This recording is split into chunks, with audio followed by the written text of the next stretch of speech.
peu simultanément. Donc, je n'ai pas des résultats finaux là, à présenter, mais je peux parler quand même des grandes lignes du projet. Donc, le projet s'intitule pour le moment Rivières et paysages culturels autochtones au Québec, cartographier le patrimoine vivant de la Pessamit-Chipou, donc la rivière Bétiamit ou la rivière Pessamit, dont l'embouchure est à Pessamit sur la côte nord. Je voulais juste me présenter. Ben, en fait, Justine m'a déjà présenté, mais plus me positionner. Comme vous l'entendez, je suis française. Donc, je suis arrivée au Québec avec aucune connaissance des réalités autochtones et beaucoup de biais par mon éducation manquante sur le sujet en France. Et quand j'ai fait mon bac en biologie, j'ai compris en parallèle les réalités autochtones au Québec. J'ai voulu m'y intéresser de plus près, vraiment dans une démarche de m'éduquer, me sensibiliser, puis pouvoir en parler après autour de moi. Donc, c'est de là que j'ai fait ma maîtrise en études autochtones à l'UQAT. Puis j'ai eu le bonheur de travailler avec Shawerim Coucou, qu'on voit sur la deuxième photo en haut. Puis là, pour le doctorat, avec Anouk Saint-Onge, qui vient de Petit. Donc, elles ont eu un rôle important dans mes deux projets pour la collecte des données, surtout pouvoir faire des entrevues dans les langues autochtones, donc Atikamekw et Innu. Et à la maîtrise, j'avais pu faire aussi des petits livrets éducatifs illustrés. Donc, le premier, là, Miniche, il est plus destiné aux enfants. C'est comme des petits bleuets qui racontent leur lien avec les Atikamekw et tout ça. Et le deuxième livret, c'est vraiment juste des extraits d'entrevues illustrés que j'ai illustrés. Puis tout ça, ben, je voulais remercier Sierra aussi parce que j'ai eu des bourses pour mes deux projets. Et ça m'aide beaucoup pour les déplacements surtout. Puis pour pouvoir, pour la maîtrise, ça a été de retourner à Wemontachi. Puis là, pour faire des déplacements aussi, même si j'habite proche de Pessamit, je suis sur la côte nord, ça m'aide quand même beaucoup à me déplacer. Donc, c'est ça, mon projet est né d'une collaboration entre la chaire de recherche en patrimoine et paysage culturel, paysage tout court. Ça a changé il n'y a pas longtemps, vu que j'ai de la misère. Puis, le secteur territoire et ressources de Pessamit. Ah, j'ai changé, mais pas ici. OK. Donc, l'aire protégée en question, c'est tout ce qui est en vert clair ici. Non, ici, pardon. Donc, ça en zone, c'est ce qui est en vert clair ici. Donc, ce projet d'aire protégée était déposé en 2020, si je ne me trompe pas, et il n'y a pas encore eu de reconnaissance de la part du gouvernement pour la protéger. Mais le but du projet, de mon projet, c'est d'appuyer leur démarche pour mettre en valeur le patrimoine culturel de la Je vais le mettre sur rivière. la table. Bonjour est parti. On voit ici, la rivière prend l'embouchure est ici et elle est couverte par une grande partie de l'aire protégée. Le but de son étude, c'est vraiment L'objectif d'appuyer premier de l'aire protégée, c'était aussi l'aire de... protégée. Ah, c'est ça, je me demandais c'est qui parlait. Je pense qu'il y a quelqu'un en ligne qui a le micro ouvert.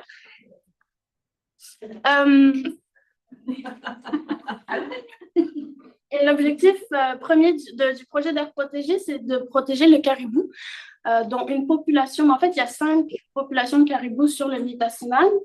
Le Nitassinan de Pessamit qui est ici en ligne verte. Et il y en a 3 dans le secteur de l'aire protégée, mais dont la population du Pic-Morgan qui est vraiment plus menacée et en déclin. Donc, le but de l'aire protégée au départ, c'était de cibler des zones de forêt mature pour protéger le caribou dans ce secteur. Le caribou donc, a une valeur importante pour la biodiversité, mais aussi pour la culture Innu. Donc, c'est ça le lien avec mon projet, c'est aussi d'appuyer la valeur culturelle du secteur puis de la rivière. Donc, c'est ça, le projet d'aire protégée a été déposé en 2020, mais après la loi sur la conservation du patrimoine naturel a introduit la notion d'aire protégée d'initiative autochtone en 2021. Il y a toujours un flou par rapport à ce qu'est l'aire protégée, cette dénomination et comment arriver à cette dénomination. Ils sont censés faire un rapport public depuis. Puis en 2024, le gouvernement du Québec aussi a annoncé son plan nature donc de 2030 avec le but d'entreprendre la restauration de 30% des écosystèmes dégradés prioritaires en vue de favoriser la biodiversité et l'accès à la nature. Donc tout ça, bien sûr, le projet d'air protégé Pygmalion entre dans toutes ces démarches gouvernementales. Pour aller plus sur mon projet, donc l'objectif global, avec des termes un peu scientifiques, c'est de contribuer à la compréhension des spécificités des paysages d'eau autochtones au Québec en tant que patrimoine.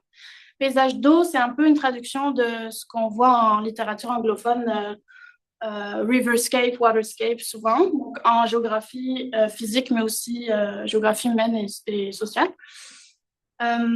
Donc, l'idée, c'est de parler de paysages culturels autochtones et qui sont spécifiques par la présence d'un cours d'eau. Donc, dans ce cas-là, vraiment la rivière qui est centrale au projet.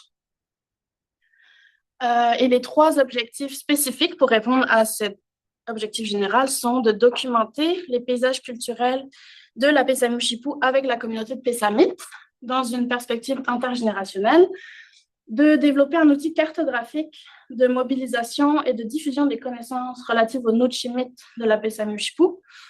Nuu-chimít qu'on peut traduire par territoire, mais j'y reviendrai, c'est plus englobant que ça. Et proposer une lecture fondée sur l'autodétermination autochtone, des recours juridiques des Pessamit-Nôtres quant à la protection et la mise en valeur du patrimoine de la Pessamit-Chipou.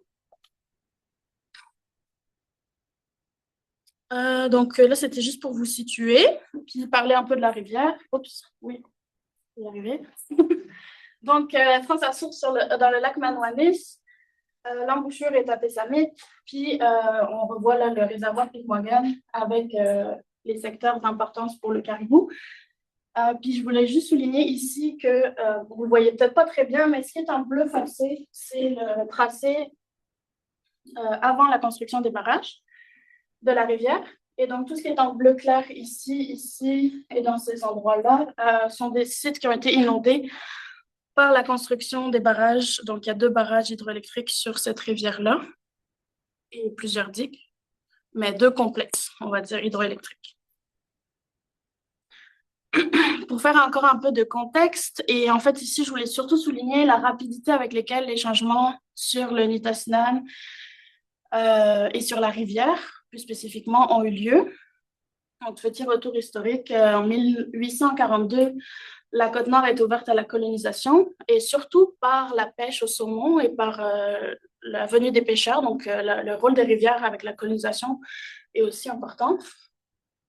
En 1844, les Oblats arrivent. En 1861, la réserve est créée et a été déplacée plusieurs fois.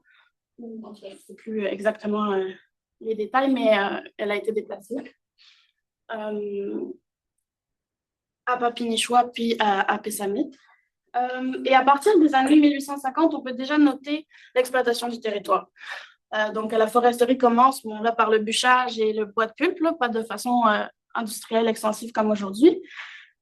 Puis la pêche au saumon aussi, il n'y a pas de date précise là, dans les archives que j'ai pu trouver, mais de façon on and off, la rivière a été louée pour la pêche au saumon.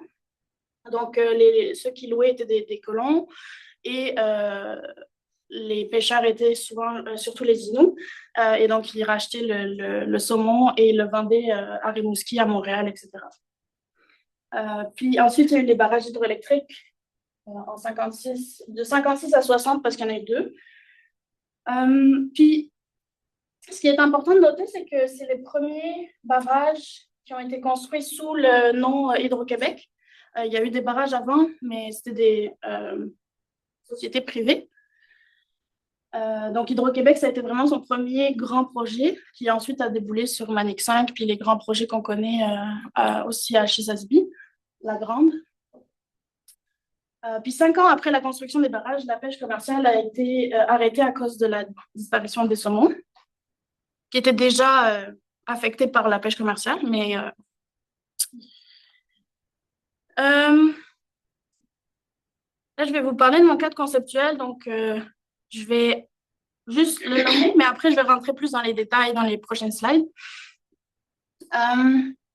Donc, pour essayer de comprendre la notion de paysage d'eau, je parle de patrimoine ancré dans le territoire. Donc là, se diriger plus vers du patrimoine immatériel, intangible que matériel. Et pour décrire ce qu'est le patrimoine ancré dans le territoire, je prends les concepts de paysage culturel et d'espace et lieux habités. Le paysage culturel, je vais y revenir. La notion de géographie affective qui n'était pas initialement prévue dans mon projet, mais avec les entrevues qu'on a faites, ben, c'est quelque chose qui revient beaucoup. Les mémoires, les souvenirs par rapport à la rivière et à son occupation. Donc, je parlerai de cartographie sensible puis de mémoire des lieux. Et ensuite, plus en lien avec mon objectif 3, d'offrir une lecture du cadre juridique par rapport au patrimoine au Québec. Je vais parler de fragmentation juridique, puis faire pas dialoguer, mais plutôt montrer l'opposition entre l'accaparement territorial et l'autodétermination autochtone. Donc, je vais revenir là-dessus en détail.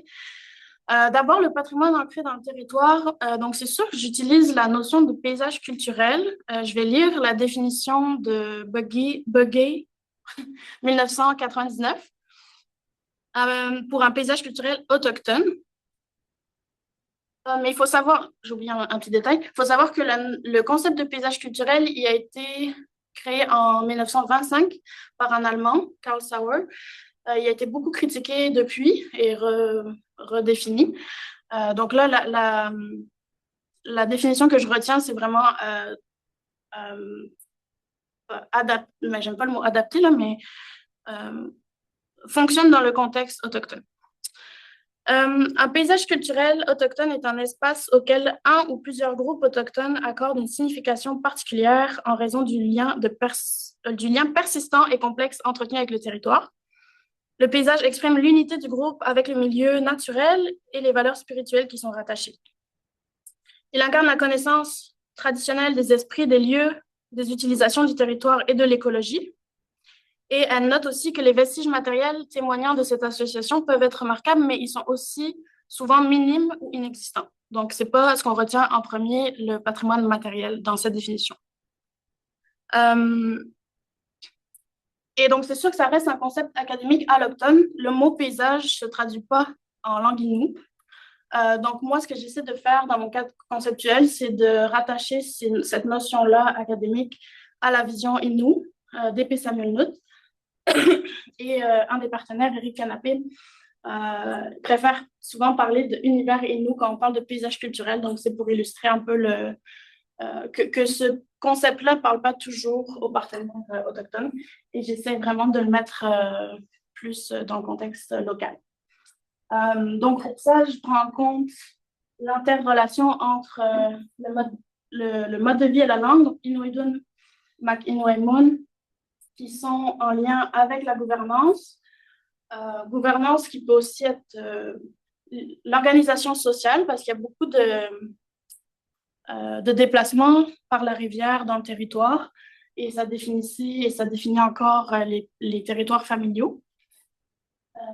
Et le Nuu-chimít, donc, qui est le territoire dans son ensemble, avec tous les êtres qui l'habitent et toutes les relations qu'il crée.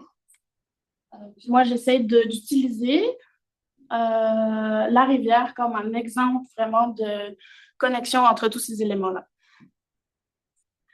Il y a d'autres éléments si on va de plus dans le concret. Donc, par exemple, Inuidun, Mak-Inuimun pourrait s'illustrer là, dans mes résultats par des savoir-faire, des compétences. La gouvernance, l'organisation sociale par savoir-être, comportement, valeurs, Innu. Et au niveau du Nuu-chimít, les sites, les lieux, les artefacts. Donc, les lieux peuvent être aussi sans artefacts et sans patrimoine matériel.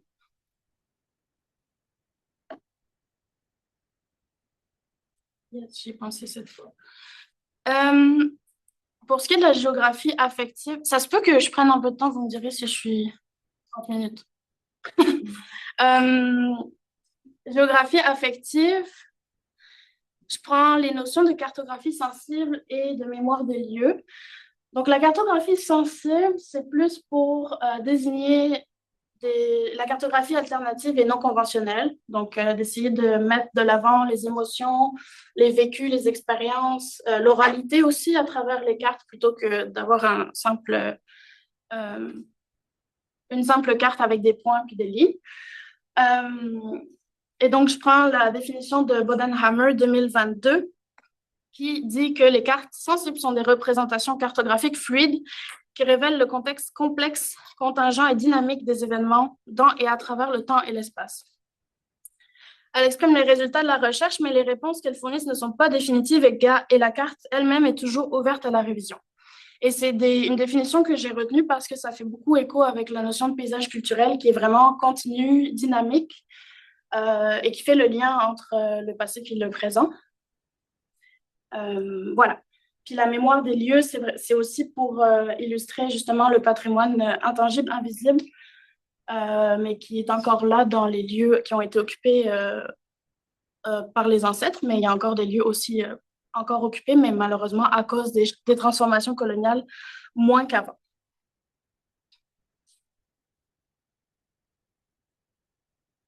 Bon, ok. Fragmentation juridique. Ça, je réfléchis encore là-dessus, fait que ce sera pas très... Je vais essayer d'être claire. Mais c'est l'idée de... bon, parler d'accaparement territorial, c'est en lien avec le colonialisme, le peuplement, mais vraiment de démontrer, comme vous le voyez sur la carte, ça, c'est toutes les villégiatures, il y en a plus que 5700, je ne connais pas le chiffre exact, 5700 sur l'unité nationale de Pessamit. Donc, c'est vraiment de démontrer que l'exploitation, l'industrialisation du territoire et l'occupation alloctone accaparent le territoire. Et malgré ça, il y a quand même une utilisation et des savoirs qui restent vivants et un patrimoine qui reste vivant dans ce territoire. Et comment cet accaparement et le droit à l'autodétermination autochtone pourraient s'arrimer? Bonne question. Mais pour ça, je regarde toutes les échelles aussi où le patrimoine autochtone est reconnu ou plus ou moins reconnu. Donc, quand je parle de fragmentation juridique, c'est justement que la fragmentation entre les différentes échelles, mais aussi des fois entre nature et culture, comme on peut le voir au Québec, avec le patrimoine qui est séparé dans deux lois. La loi sur la conservation du patrimoine naturel et la loi sur le patrimoine culturel. Donc, en fait, la loi patrimoine naturel, c'est elle qui gère les aires protégées, dont les aires protégées autochtones, et la loi sur le patrimoine culturel permet la désignation des paysages culturels. Mais il n'y a pas, ou peu, à ma connaissance, d'arrimage entre ces éléments-là. Donc, c'est de voir, et aussi de façon critique par rapport à la notion de paysage culturel, comment la vision Innu puis l'autodétermination autochtone peut avoir sa place dans ces lois, dans ce brouhaha. Puis au fédéral, mais c'est sûr, j'utilise plusieurs commissions puis lois qui sont pertinentes en lien avec le patrimoine culturel. Puis au niveau mondial, ben, c'est plus l'UNESCO puis la Déclaration des Nations Unies sur les droits des peuples autochtones.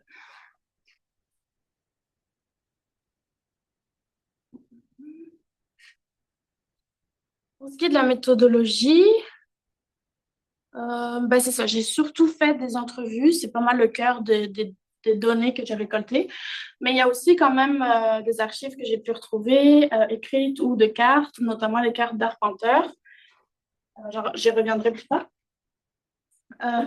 Puis les entrevues, on a rencontré 18 personnes en entrevue plus ou moins formelle avec Anouk Saint-Onge, qu'on voit sur son automobile. Puis l'étape 3, ben, il y a aussi la cartographie participative. Lors des entrevues, souvent, je donnais soit une carte avec les toponymes, soit ma tablette, puis on regardait sur Google Earth les endroits dont les gens parlaient, puis ils pouvaient mieux se resituer. Puis moi, ça m'aidait aussi à comprendre d'où ils parlaient.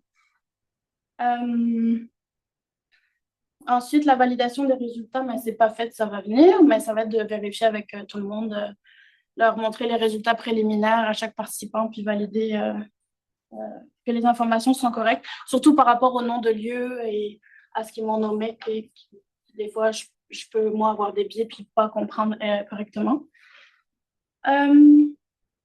Et la diffusion des résultats, bon, là, on est en train de commencer à travailler sur une carte narrative de type Story Map, pour ceux qui connaissent, ArcGIS, avec le Conseil secteur et ressources. C'est en cours, puis ça ne porte pas nécessairement juste sur la rivière, mais plus sur tout ce que j'explique, la relation entre les Inuits et le Nochimit via la rivière. On va dire ça comme ça. Puis aussi, j'aimerais pouvoir faire un outil de mobilisation des connaissances un peu semblable au livret que j'ai montré au début. Là, je pense à un jeu de société, mais c'est en cours. C'est pas fait. Puis à droite, ben, c'était juste pour vous montrer un peu toutes les couches là, qui peuvent se retrouver dans ces représentations cartographiques. Puis comment faire... Le plus gros exercice pour moi, c'est vraiment de comment faire dialoguer ces éléments-là pour avoir le bon narratif, le narratif qui représente au mieux la vision des PCME. Par exemple, des fois, on me l'a dit, j'ai parlé beaucoup des transformations coloniales et on ne veut pas que ça prenne non plus trop de place puis que ce soit interprété comme « Oh, il n'y a plus d'occupation, c'est négatif, c'est totalement chamboulé. » Non, c'est pas ça, c'est arrivé. Moi, je peux documenter comment ça a affecté les gens, comment il y a eu des changements dans leurs occupations, mais comment ils souhaitent aussi que ça soit mis en valeur puis ça revive pour les prochaines générations. Donc, pour revenir sur la notion de paysage culturel, mais donner des éléments plus concrets, je vous ai mis quelques éléments qui peuvent être documentés de patrimoine immatériel et matériel, et que tout ça ensemble, dans ma vision, fait le patrimoine vivant dont je parle dans mon titre. Donc, pour le patrimoine matériel, il y a les portages, la faune et la flore, les campements, les anciens campements, et la notion d'accaparement liée aux transformations coloniales. Et les sites en noyer sont là, je les barrais parce que c'est pas matériel vu qu'ils sont sous l'eau, mais ça l'est d'une certaine façon quand même. Donc, d'où le fait que c'est barré. Il y a des sites, par exemple des campements ou des portages qui sont sous l'eau, donc qui appartiennent plus au patrimoine intangible et matériel. Puis pour l'immatérialité, il y a les mémoires qui sont vraiment au cœur des récits que j'ai recueillis finalement. Les expériences de vie, les toponymes, donc les noms de lieux inuits et leur signification. Les pratiques et les savoirs, surtout ce qui est beaucoup remis dans les résultats, c'est surtout lié à la pêche puis au canotage. Et encore une fois, l'effet des transformations coloniales, là, plus sur le mode de vie. Oups. Donc, je vous ai mis un exemple de paysage transformé. Là, on se situe en bas du barrage Bercimis 2. Donc, pour ceux qui connaissent un peu la Côte-Nord, avant la Bréville. Donc, c'est une photo d'archives de 1929, puis une photo que j'ai prise cet été. Bon, quand les valves du barrage sont fermées, quand elles sont ouvertes, l'eau passe par-dessus le chemin. Mais ça illustre quand même les transformations. Puis surtout, ben, je voulais souligner ici que c'est quelque chose qui revenait dans beaucoup de mes entrevues aussi. Le changement qu'a fait les barrages sur la rivière a vraiment été, semble être le plus important dans mes entrevues parce que ça a vraiment modifié le cours d'eau, ça modifie le débit, souvent aussi. Donc, ça faisait que la rivière était plus dangereuse à naviguer. Déjà qu'elle était reconnue pour être une rivière dangereuse à naviguer. Il y a vraiment un sillon à suivre pour remonter la rivière. Donc, c'est ça. C'est vraiment un élément central dans mes entrevues. Il y a d'autres lieux qui sont moins affectés visuellement, comme Kakadutsen, qui se traduit par le nid du corbeau. Qui est aussi beaucoup revenu dans mes entrevues. C'était un lieu, là j'ai mis la colline parce qu'on la reconnaît bien, mais c'est plus le secteur qui s'appelle comme ça. Il y avait un portage, il y avait, de ma compréhension aussi, les familles s'arrêtaient là puis se regroupaient lorsqu'ils montaient sur la rivière pour aller dans le territoire. Donc, c'est ça. Et j'ai une participante, Kim Picard, pour ceux qui connaissent, qui m'a dit qu'il y avait une plume ici. J'aime ça le montrer parce que c'est beau.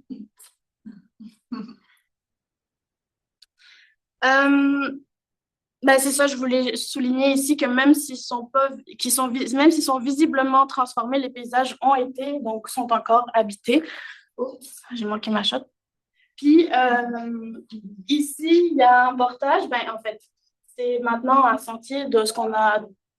Avec les gardiens du territoire, on est allé voir si on pouvait retrouver des portages ou des marques. Puis ici, donc avec un aîné, il nous a dit que oui, ils allaient par là pour passer une chute d'eau qui était sur la gauche. Et maintenant, pourquoi il est encore dans cet état-là? Selon lui, c'est parce que les pêcheurs utilisent le même chemin pour aller pêcher en haut de la chute.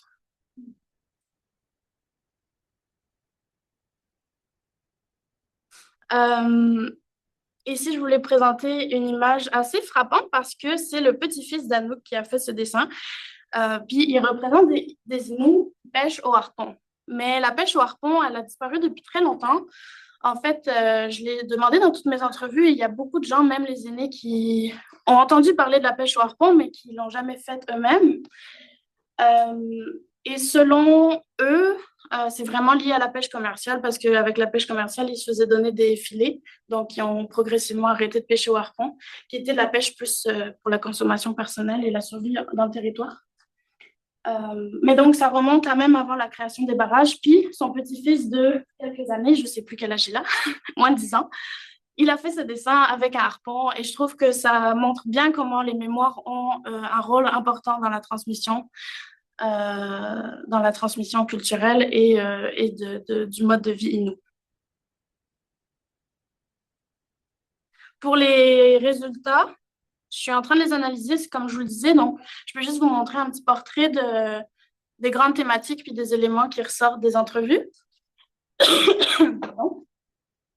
Donc, pour ce qui est des expériences, les gens parlent de chasse, pêche, cueillette, mais aussi à différentes échelles, des souvenirs, des souvenirs, des expériences familiales, plus collectives. Par exemple, des fois, il y en a qui m'ont nommé le fait que les Inuits, en voyageant à travers la rivière, pouvaient aller en contact avec d'autres nations comme les Cris et même les Inuits, en passant par la rivière, entre autres, d'autres rivières aussi. Donc ça appartient par exemple aux expériences collectives. Expérience individuelle puis quotidienne. Quotidienne, c'est plus quand les gens me parlaient de, par exemple, ils étaient là tout l'été et qu'est-ce qu'ils faisaient tous les jours comme activité. Géographie culturelle, donc ça, c'est tout ce qui touche plus à la cartographie avec la géographie émotionnelle aussi. Qu'est-ce qui peut être cartographié ou visualisé plus ou moins sur une carte ou avec du texte ou des images. Donc, les lieux, la notion de mobilité, les portages, la temporalité, les toponymes, la transmission. Donc, ça, c'est aussi lié souvent aux expériences familiales. Donc, je vais pouvoir aussi faire des liens lors de mon analyse. La spiritualité et les êtres du territoire, ça, c'est quelque chose dont peu de personnes m'ont parlé parce que malheureusement, les aînés qui ont voyagé la rivière, il y en a peu qui sont encore en vie ou encore en capacité de participer au projet. Donc, c'est des éléments qui se perdent. Parce que c'est plus les aînés qui en parlaient, surtout les êtres du territoire. Donc, des êtres non humains qui vivent sur le territoire. La géographie émotionnelle, les choses qui ressortent. Dans les choses négatives, c'est des frustrations et des insécurités. Donc, comme je disais, par exemple, par rapport au changement de la rivière, de ne pas se sentir sécure d'aller sur la rivière parce qu'elle est trop dangereuse ou des choses comme ça. Frustration par rapport au changement. Les mémoires, tout ce qui touche aux souvenirs. L'attachement à la rivière et le bien-être et la guérison. Puis pour la conservation et la protection, c'est tout ce qui touche au caribou, au saumon, aux initiatives en cours ou passées pour la valorisation de ces ressources-là. Les tensions, donc ça, c'est souvent avec Hydro-Québec. Et les transformations. Donc, là, c'est les transformations vraiment, par exemple, le barrage, c'est les transformations visibles ou la foresterie aussi revient aussi beaucoup dans les entrevues. Puis donc, je parlais tantôt rapidement des cartes d'arpenteur, mais c'est intéressant parce que c'est des archives qui peuvent avoir une nouvelle portée parce qu'elles ont été faites pour documenter le territoire, pour le coloniser à l'époque. Mais les arpenteurs qui sont allés dans le territoire étaient accompagnés de guides inuits, donc ils ont portagé, ils ont fait les portages avec eux et ils ont documenté ces portages-là. Donc, par exemple, en vert, on voit un portage. Et tout ça, c'est aussi le portage, mais qui est maintenant sous l'eau. Puis ça, c'est une carte. J'ai plus la date en tête, je vais voir si je l'ai notée. 1914. Donc, c'est ça, bien avant les inondations. Ça a aussi permis de refaire le tracé de la rivière avant les inondations. Oups, trop vite. Cool. Conclusion. Donc, la PCMU Chipou nous enseigne que le territoire n'est pas un espace à gérer, mais un univers relationnel habité par les mémoires, les récits et les pratiques des PCMU-Notes. À travers la cartographie sensible, cette recherche met en lumière des liens vivants, ou vise à mettre en lumière, c'est pas fait encore, des liens vivants qui demeurent malgré les ruptures coloniales et les transformations du paysage. Enfin, cette recherche met en évidence la fragmentation juridique qui sépare le patrimoine culturel et naturel au Québec. La PCMU Chipou rappelle au contraire que les terres et les eaux ne se divisent pas, elles forment un tout. Et reconnaître cette unité est essentiel pour imaginer des formes de gouvernance qui respectent pleinement les visions inoues du territoire et leur droit à l'autodétermination. Donc, la suite, ça va être une thèse. Et je vous ai mis... Non, mais je vous ai mis les grandes... les chapitres parce que ça retrace un peu le contexte, le cadre conceptuel. Donc, dans le contexte, je ferai vraiment un portrait géohistorique, comme j'en ai parlé un petit peu avec la frise chronologique, mais je vais vraiment plus dans le détail. Le cadre conceptuel, ça va être aussi la notion de paysage culturel, comme je vous l'ai dit, de beaucoup la critiquer puis la mettre dans le contexte local des PCMU-Notes. Bon, la méthodologie, puis ici, ça va être plus les résultats et la notion d'intergénérationnalité qui revient beaucoup. Et le dernier chapitre va être sur la notion de patrimoine au Québec, puis comment peut se placer le patrimoine autochtone là-dedans. Et le patrimoine des rivières, plus spécifiquement. Fait que merci, et je suis là pour répondre à vos questions. Merci.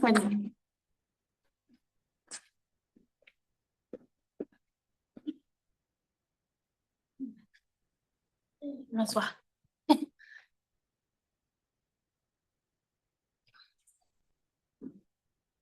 Est-ce que c'est vous qui allez vous rappeler c'est quoi s'il y a des questions, non, je peux le faire. C'est pas stressant. S'il y a des questions dans la salle en premier, on peut peut-être commencer par là. Est-ce qu'il y a des questions dans la salle? Oui. Ouais, moi j'avais déjà merci beaucoup pour la présentation, c'était super intéressant. J'avais des questions un peu sur la partie que tu as un peu présentée des arpenteurs puis des archives. Je me demandais si justement ce que tu as consulté c'était surtout de la cartographie d'arpenteurs ou est-ce que tu as lu, parce que des fois ils ont des journaux. Ouais, j'ai pas pris le temps de lire tout ça. Il n'y a pas de problème. Puis aussi c'est pour savoir justement si tu as prévu de le faire, jusqu'à quand en fait tu penses revenir, parce que la question de l'arpentage c'est aussi quelque chose d'assez vieux dans les projets coloniaux, vu que moi je m'y intéresse en ce moment, j'ai des cartes du XVIIIe siècle qui font de l'arpentage et des cartographies avec des guides autochtones. Donc la question c'est de savoir justement où est-ce que tu reviens, est-ce que c'est plutôt jusqu'à ce que les gens en fait puissent encore s'en souvenir pour que ce soit encore frais dans leur esprit, ou est-ce que tu reviens même encore avant et tu fais tout un récit justement de ce rapport ce que j'ai fait, c'est de prendre toutes les cartes que je trouvais par rapport à la rivière, parce que on n'a pas non plus sur le greffe de l'arpenteur publiquement là. Donc j'ai vraiment pris ceux qui étaient dans le secteur, qui couvrent le secteur. Donc oui, il y en a des années 1800. Mais c'est sûr qu'il y a aussi le niveau de précision, là, vu que je les calque sur la rivière, des fois, vu que c'est dessiné à la main, je suis comme pas trop sûre. Fait que je les ai toutes superposées pour pouvoir vérifier vraiment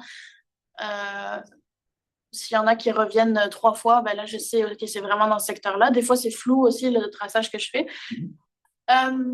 Puis, ben, ce que je trouve intéressant à date, c'est que oui, il y a des portages qui ne sont pas nécessairement nommés par les gens quand j'ai fait les entrevues. Et donc, ça me permet d'identifier plus ceux qui sont comme clés, mettons, s'il y en aurait trois, quatre, il y en a vraiment plein, là, il y en a une centaine, je pense, dans le secteur. Mais s'il y en aurait trois, quatre qui reviennent dans les entrevues, puis que j'ai documenté dans les cartes, c'est un peu eux que je vais pouvoir comme plus discuter puis mettre de l'avant. Fait que je ne sais pas si ça répond à ta question, mais c'est un peu les deux finalement. Oui, le retour en arrière, mais dans l'analyse, je veux plus prioriser ceux dont les gens m'ont parlé. Ouais. Merci. Autre question?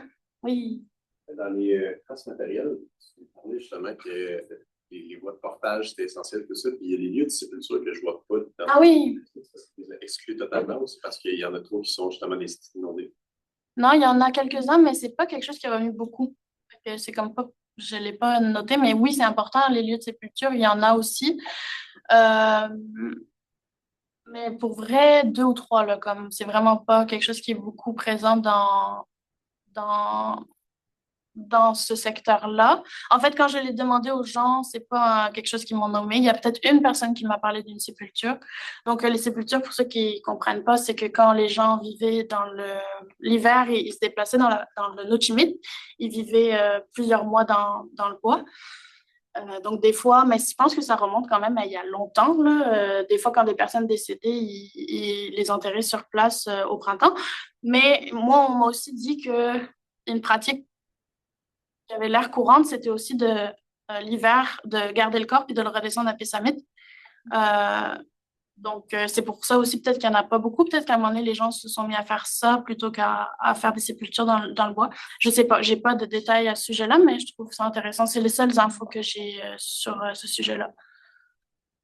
Puis, ben, avec les cartes d'Arpentaire, il y a une sépulture qui est présentée. Mais de ce que les gens m'ont dit, c'est que c'est un accident, c'est quelqu'un qui s'est noyé dans la rivière. Ce serait pour ça qu'il y a une croix. C'est pas vraiment une sépulture. Fait que, encore là, c'est un peu flou. Ouais. Mais oui, ça fait partie du patrimoine matériel, définitivement. Oui. Je pensais qu'il y avait d'autres questions, fait que là, il faut que je formule ma question. Merci Cléo pour la présentation, puis on a hâte de lire la thèse. Là, il y a du stock là-dedans, par contre. Là, Vous allez m'aider. Il va falloir écrire tout ça. Mais j'ai chaud pour toi, mais on va être là pour faire ça ensemble. Dans le travail qu'on a fait, moi, dans mon doctorat, ensuite Justine, c'est souvent des paysages industriels, les paysages du développement hydroélectrique. Puis le parti qu'on prend, c'est que malgré la coupure industrielle, la transformation vraiment là, du bassin versant dans son entièreté, tout ça, que ça ne veut pas dire que c'est une coupure d'attachement, une coupure de lien affectif avec le territoire, mais le patrimoine autochtone dans les lieux industrialisés, il y a vraiment un objet ici qu'il faut traiter différemment de notre compréhension régulière du patrimoine. Et dans un contexte colonial, les gens tendent à avoir honte, à avoir laissé partir leur fréquentation ou leur présence dans ces lieux-là, leur amour pour le territoire. Ils ont des fois honte d'avoir abandonné ces lieux-là. Mais même s'il y a de la honte, il n'y a pas nécessairement une perte d'attachement. Mais on va se manifester des fois parce que c'est trop douloureux de retourner. Donc, nous, on milite à la chaire pour une vision du patrimoine qui documente autant la rupture, la honte, la difficulté d'attachement, puis qui crée des occasions de nommer cette rupture-là, autant que des occasions de dire oui, j'y étais, je pratique encore. C'est un peu le contexte de ma question, c'est est-ce que tu t'es confronté, souvent les gens vont juste dire, ben non, on n'y va plus, j'ai rien à dire. Même, moi, j'ai noté ça aussi avec des communautés qui ont carrément quitté que ce soit Espit ou les Wellstopway. Des fois, ils vont dire, ben on n'a plus de lien. Mais tu sais, il faut creuser un petit peu plus, puis il faut transformer encore une fois notre vision du patrimoine parce que sinon, c'est pleinement colonial, notre approche au patrimoine. Si on n'a peut-être pas un patrimoine spectaculaire parce que justement, on fait que je ne sais pas comment, est-ce que ça s'est manifesté dans tes entrevues des gens qui disent, oh, moi, je ne vais rien dire, Ben non, parce que je pense que si les gens n'avaient rien à me dire, ils ne seraient pas venus. Fait mais souvent, c'est vrai, par contre, que c'est quand je disais que j'allais, tu sais, ce soir, on va discuter de la rivière, mais il y a souvent des sujets, ben, la pêche au saumon qui revenait automatiquement. Les gens associaient la rivière vraiment au saumon. Puis après, j'arrivais plus dans une optique globale, puis parler d'autres choses. Puis là, on creusait un peu plus, puis on allait plus dans d'autres sujets. Mais je dirais que c'est peut-être là que j'ai vu une difficulté. Des fois, c'est que, à part la pêche ou à part le trajet que représente la rivière, c'était dur d'avoir plus d'informations. Euh, mais j'ai aussi beaucoup mis de l'avant les souvenirs parce que j'ai réalisé assez vite que c'est pas des gens. J'ai rencontré quelques personnes qui ont et qui vont encore sur le secteur, sur la rivière. Mais il y a aussi des gens qui y ont été quand ils étaient jeunes avec leurs parents, puis c'est tout ce qu'ils ont comme information, mais ils étaient contents de m'en parler. Fait que je pense que même l'entrevue en soi, c'était un moment de commémoration parce qu'ils parlaient de leur enfance, puis de leurs parents, puis ça, c'est venu avec quelques personnes. En fait, souvent, parce que même les gens qui vont encore, ça fait longtemps qu'ils vont, puis ça a changé, puis ils parlaient beaucoup de ça aussi. Fait que je pense que c'était quand même là, c'était quand même présent, la notion de mémoire, de souvenir, de valoriser. J'ai pas remarqué la rupture comme tu l'expliques là, donc tant mieux. Mais ouais, non, c'est ça qui me vient. Mais ça va être intéressant de voir. Je Ouais, pense ouais, qu'il va falloir l'aborder parce que la notion du patrimoine qui se place à l'UNESCO, tout ça, c'est des choses intactes, intègres, et tout ça. Fait que pour décoloniser ça, il faut parler de choses des fois qui sont déstructurées, ça fait figure de patrimoine quand même pour les gens. Ben, il y a un secteur qui me vient quand tu parlais de ça, c'est vraiment le 45 000 qu'on appelle, c'est vraiment au barrage au Bercimis 2, où il y a encore des chantiers actuellement. Là, cet été, je suis allée pour pêcher, puis on doit traverser le chantier puis se faire guider par une voiture pour aller sur le site de pêche. Fait que c'est encore transformé, c'est encore en transformation. Donc, c'est sûr que ouais, ça m'a marqué aussi personnellement. Fait que là, on dirait que ça amène une autre vision. Mais oui, c'est un secteur que les gens parlent beaucoup, qui est cartographié souvent. Il y avait un portage là. Fait que, ouais, ça serait intéressant, effectivement. Tu as d'autres questions? Oui. J'ai mis une question, fait que je vais laisser la personne, puis peut-être que parce que c'est en bien, mais je reprendrai après. Okay. Faut-tu que je fasse de quoi? C'est une question que... Oui, bonjour. Est-ce que vous m'entendez bien? Oui. Un petit peu.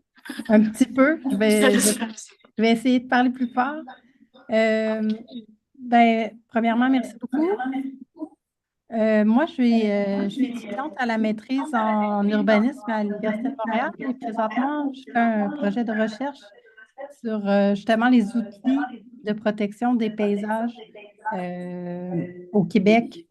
Et donc, je trouvais ça intéressant d'entendre en fait, je le fais aussi avec une chaire en paysage, mais qui se trouve à être la chaire en paysage et environnement à l'Université de Montréal, la CEPUM. Et j'ai une collègue qui est ici aussi en ligne pour vous écouter aujourd'hui. Bref, je trouvais ça intéressant de connaître la chaire en paysage autochtone. Donc, dans le fond, ma question est sur le fait que vous avez travaillé dans le fond sur la dernière partie de votre recherche là, qui se trouve à explorer les avenues juridiques. Est-ce qu'à ce point-ci, il y a une attente de la communauté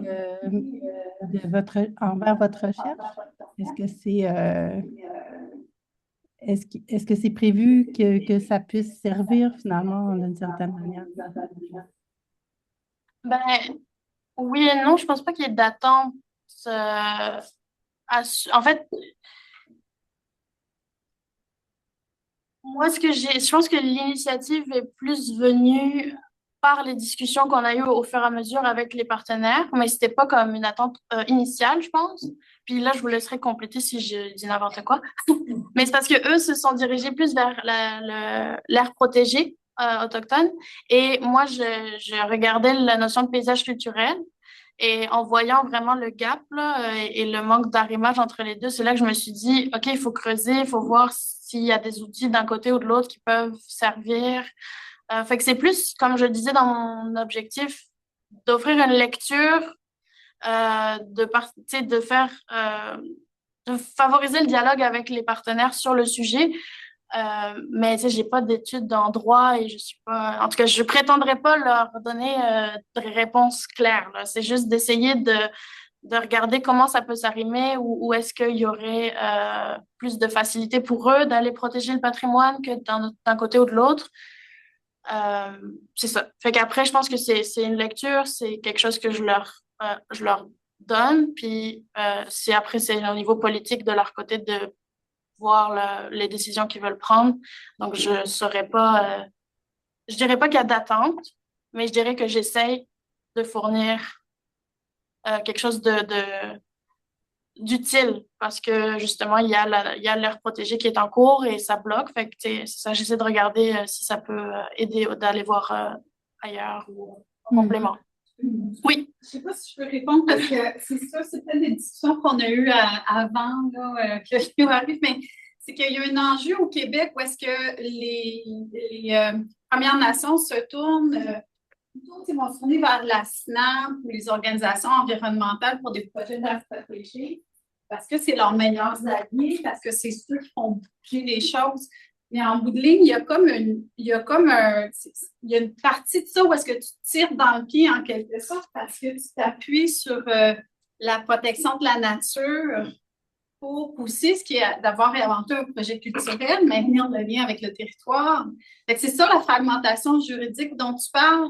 Je pense que, tu sais, en bout de ligne, c'est des questions de chercheurs, ça, mais si on va trop loin dans les outils juridiques qu'on utilise, c'est toujours des outils liés à la protection de la nature. En soi, ça nie la présence culturelle des Premières Nations sur leur territoire ancestral. C'est toujours se tourner vers les outils juridiques. Donc, avec Justine, on dit, pourquoi pas un recours à la culture? On appelle ça le recours au patrimoine. Pour dire, aller chercher d'autres leviers de protection. Si je pense que le meilleur exemple de comment ça peut fonctionner, le dernier nommé à la liste du patrimoine mondial, c'est Pinatubo-Wenatchee, un projet dans un environnement très plein de barrages, de la menace hydroélectrique au Manitoba et en Ontario pour les Cris et les Anishinabés. Eux se sont tournés vers le patrimoine, puis ils ont fait une nomination nature-culture, donc Pinatubo-Wenatchee. Je ne dis pas que l'UNESCO, c'est la solution, mais attention de toujours avoir seulement le recours à la nature dans la création des aires protégées. C'est dangereux, je crois, sur le long terme, parce que ça confirme que la culture n'est plus dans la nature, en quelque sorte. C'est une vision coloniale. Donc, j'arrête. Ouais. Ah, ben, là, je veux pas. Mais en fait, c'est que je pensais, quand Caroline, je reviens au commentaire précédent, sur la honte, puis le fait, Cléo, que les géographies affectives, émotionnelles se sont introduites dans ta démarche alors que c'était pas l'idée qu'on avait a priori. Puis, on se basait en partie sur les travaux que j'ai faits, mais plus sur la Manicouagan, qui est un autre contexte parce que ça fait moins longtemps que les barrages ont été construits, puis que des personnes qui l'ont navigué, la Manicouagan, il y en a encore aujourd'hui. Alors, ce n'est pas le cas pour la rivière des Tiamites. Et je trouve que c'est quand même une réflexion, ça nous pousse encore plus loin dans cette réflexion sur comment comprendre le patrimoine dans un contexte d'accaparement et d'industrialisation.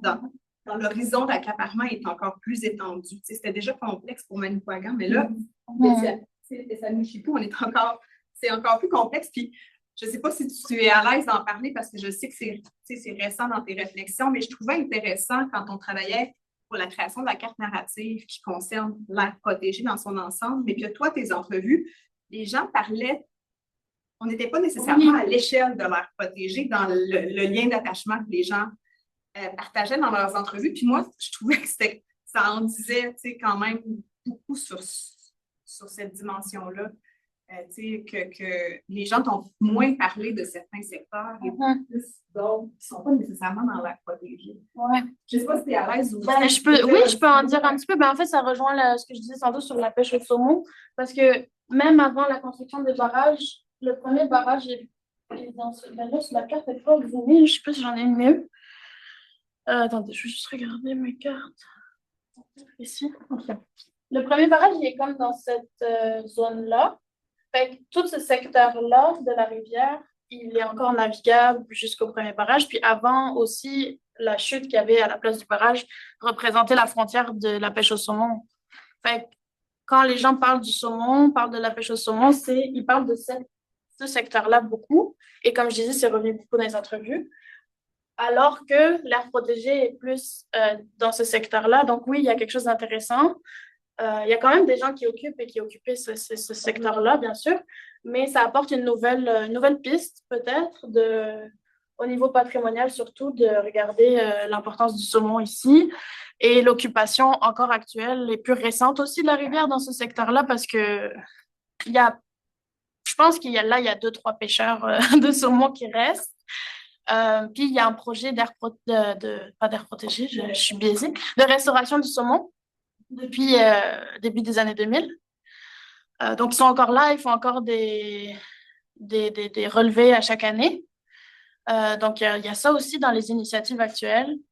Et c'est donc un autre secteur. Mais dans la carte qu'on veut faire narrative, on va inclure justement une genre de visite des initiatives de la communauté pour la protection de ce no-limit-là. Donc, il y a des relevés caribou, des suivis de caribou dans le secteur Picmogan, mais il y aurait aussi le projet de restauration saumon et d'autres projets tout le long de la rivière pour montrer justement la globalité. Ouais. Je ne sais pas si ça va aboutir à ça, mais je trouve intéressant que finalement, le fait que ce secteur-là n'était pas a priori inclus dans la protégée, mais que là, l'importance que ton projet, c'est que les gens lui accordent, peut-être qu'on va ils vont l'inclure. Oui, en fait, puis d'avoir vraiment la rivière dans son ensemble. Oui. Je me demandais justement, c'est du fait que ça fait si longtemps que le Michifou avait été là, l'utilisation de la rivière, parce que les intervenants qui ont parlé, ils utilisent la rivière différemment, pour d'autres raisons. Entre autres pour la restauration. Ça gère comment, considérant que ça gère comment le changement d'utilisation des gens? Je ne comprends pas trop la question. Peux-tu reformuler? Parce que, par exemple, la rivière, c'est tout ce qui a rapport avec l'inuitum, donc une pratique culturelle traditionnelle, qui en a de moins en moins. Maintenant, les gens qui font sur la rivière, il y en a encore qui accèdent pour ça, mais peu. Maintenant, les gens qui y accèdent, ce sont pour travailler. Entre autres, surtout dans ce tronçon-là, c'est beaucoup autour de la restauration. Donc, leur rapport doit être différent à la rivière. Je me demande comment tu l'abordes. C'est une bonne question. Je n'ai pas de réponse claire tout de suite, mais je pense que pour certains, de travailler au projet Restauration Saumon, c'est d'entretenir leur lien à la rivière. C'est une autre façon, et puis il y en a qui, de mon souvenir, et là, je n'ai pas toutes les infos en tête, mais il y en a que leur territoire familial n'est pas dans le secteur, parce que le Nitassinan, comme vous avez vu, là, c'est grand, là. Attendez, je veux juste retrouver la carte. OK. Donc, il y a 3 autres rivières principales, 2 autres, pardon, la Manicouagan puis la Petite-Pêche-Touc. Il y en a que, donc Petite-Pêche-Touc ici, puis la Manicouagan, il y en a qui travaillent là au projet Saumon, que leur territoire familial était ailleurs, fait que ça leur permet, il y en a quelques-uns qui m'en ont parlé de ça, que ça leur permettait d'occuper quand même un autre territoire aussi, parce que leur territoire l'autre était trop éloigné puis inaccessible. Donc, il y a ça qui est intéressant, mais c'est une bonne piste de réflexion. On dirait que je n'ai pas d'autres réponse là tout de suite, là. Mais c'est beaucoup des gens qui travaillent là depuis des années aussi, donc oui, il y a un attachement qui se crée avec cette fonction-là. Puis des aînés dont ben, on les voit à la fin, là. Je vais les remontrer. Bernard, puis... Ah, il y a juste Bernard. Mais Bernard, ça fait partie des... Jules aussi qui est là. Ah oui, puis Canèche, qu'on voit juste ses mains. Mais en tout cas, eux, ils travaillent là pour le projet de restauration saumon, puis pour la plupart, ils sont là depuis longtemps. Je ne sais plus combien d'années, mais plusieurs 10 là. Donc, ouais, c'est ça, je dirais. Mais je garde la piste. Merci. Ouais. Une question en ligne, il y a Jeanne-Hélène qui demande: les internats ont-ils provoqué une rupture dans la pratique du territoire et une perte de connaissance du territoire? Est-ce que cela est pris en compte dans la recherche? Oui, ben, c'est sûr que la réponse est oui. Comme je disais, j'ai pas juste rencontré des aînés, donc il y en a certains qui n'ont pas vécu ça dans les entrevues, mais c'est pas un sujet dont les gens parlent directement et j'ai pas posé la question non plus parce que je sais que ça fait partie de l'histoire puis que c'est assez traumatisant d'en reparler. Donc oui, définitivement, ça fait partie des ruptures aussi coloniales et de la pratique de l'Inuit. Il y en a qui m'en ont parlé, dont une personne qui va sur le territoire encore aujourd'hui. Il était, la semaine dernière, il m'a envoyé des photos de son orignal chassé. Fait que, tu sais, il y va encore, puis lui, il a été au pensionnat, puis il a expliqué aussi son... Mais s'il n'est pas rentré dans les détails, il a juste dit de telle période à telle période, j'ai pas pu y aller, j'ai pas été, mais j'étais contente de pouvoir y retourner après. Mais j'ai pas creusé cet aspect-là pour les raisons que je viens d'évoquer. Mais définitivement, c'est une grosse limite, une grosse rupture. Oui. Par rapport au lien au territoire qui peut changer selon le type de présence ou d'utilisation qu'on en fait, parce que monsieur aussi parlait de la présence qui est pour la conservation, qui est une activité nouvelle, qui n'est pas traditionnelle. Bien, ça me faisait penser à mon terrain de maîtrise qui date de 15 ans. Mais j'ai étudié comment le rapport l'usage du territoire avait changé suite à l'ouverture d'une mine, mais ça fait juste 1 an qu'elle était ouverte, fait que c'est très, très récent dans le paysage, puis dans la vie des gens, dans la communauté de la route. Puis justement, le fait d'occuper le territoire, ce site-là, mais à travers l'activité minière, les employés, c'était comme une façon de réactiver le lien à ce lieu-là, qui avait des mémoires, puis des ancêtres qui étaient employés, qui avaient des histoires, puis des gens pour qui, comme ça, c'était pas leur territoire où ils allaient vraiment, mais ils allaient ailleurs, mais là, ils avaient créé un lien avec cet espace-là. Donc, je voyais un petit parallèle au fait que pas parce que c'est une activité industrielle dans le mode d'extractivité que c'est le lien, il y a un lien quand même qui se perpétue à travers ça. Ben, le point que je verrai, puis j'ai pas eu de retour là-dessus vraiment, c'est avec Hydro-Québec. Il y a beaucoup d'Inuits qui travaillent dans les barrages, dans les compétitions. Le lien se perpétue et c'est vivant à travers ces activités-là aussi. Ouais, c'est intéressant. Mais le seul commentaire que j'ai eu là-dessus, c'est quelqu'un qui me parlait que c'est quelque chose qu'il a fait ou que son père avait fait de travailler pour le barrage. Je me souviens plus si c'est lui ou son père. Mais il l'amenait pas de cette façon-là. Il l'amenait plus comme on n'avait pas le choix de gagner de l'argent. Fait que c'est ça qu'on sait. Parce que c'était le travail qu'il y avait. Il y a aussi, c'est ça, je pense que ça dépend pour qui. Je sais pas. Je sais pas comment positionner là-dessus. Je pense que chaque personne pourrait le vivre différemment, là. Ouais. Mais je note la piste aussi, merci.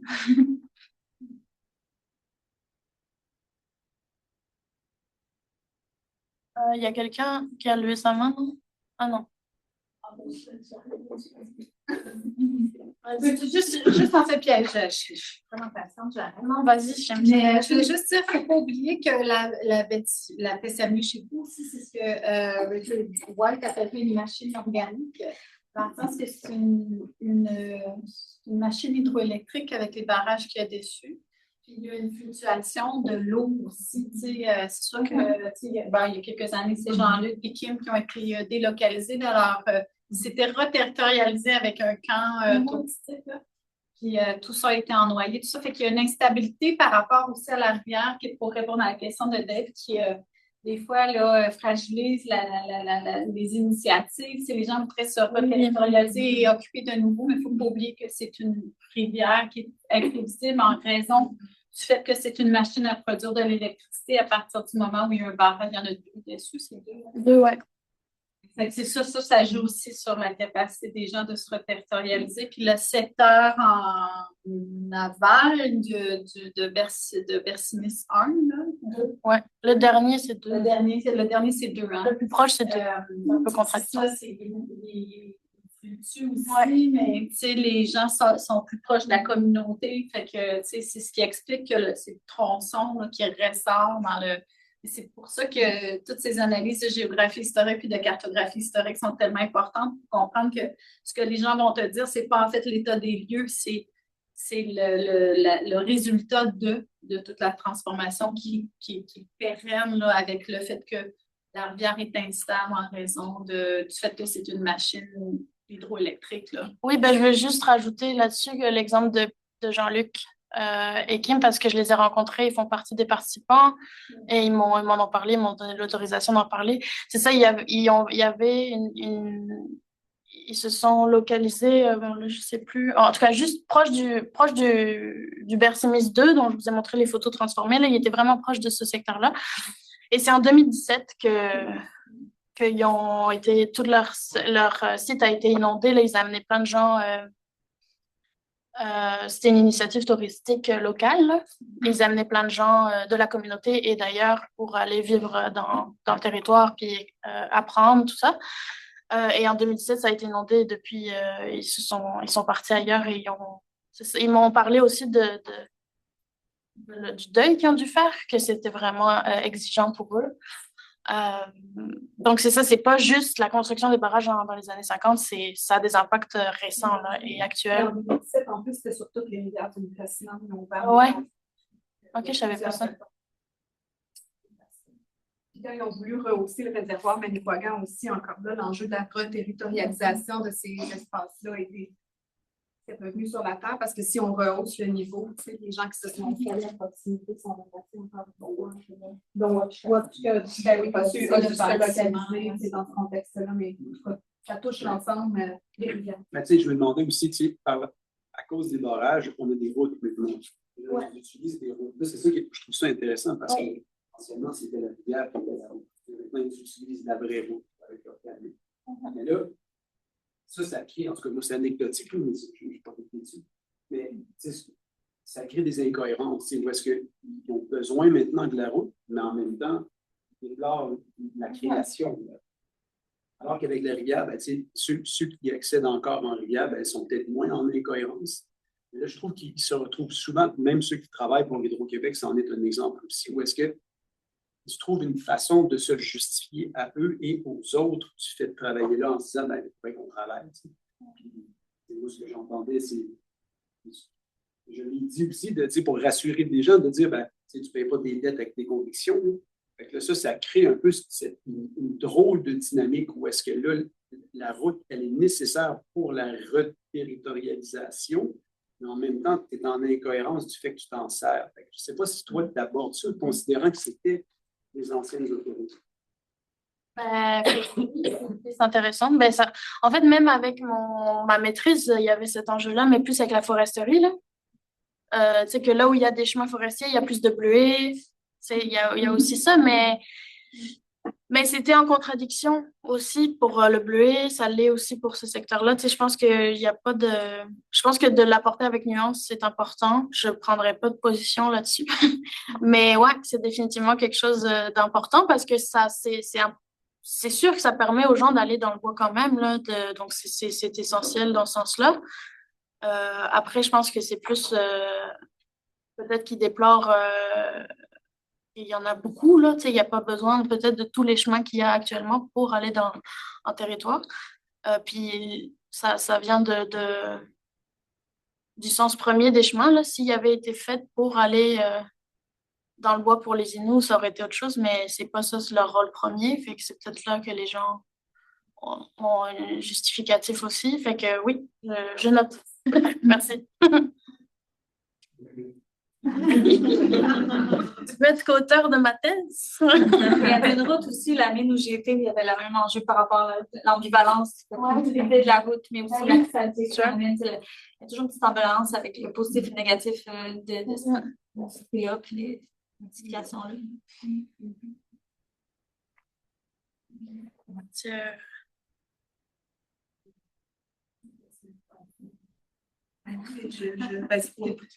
Ben non, mais.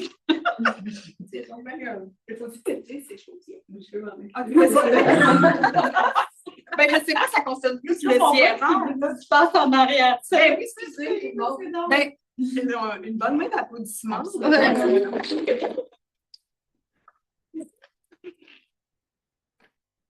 On est comme dans les coulisses en simultané. J'avais fait Anthony passer les petits messages pour comprendre plus le CRA. Merci beaucoup, Cléo, encore. T'as venu en plus en personne. C'est très gentil d'avoir fait un voyage pour être avec nous. Je pense que ça, en tout cas, on trouve que ça fait la différence quand même d'être en personne pour se retrouver.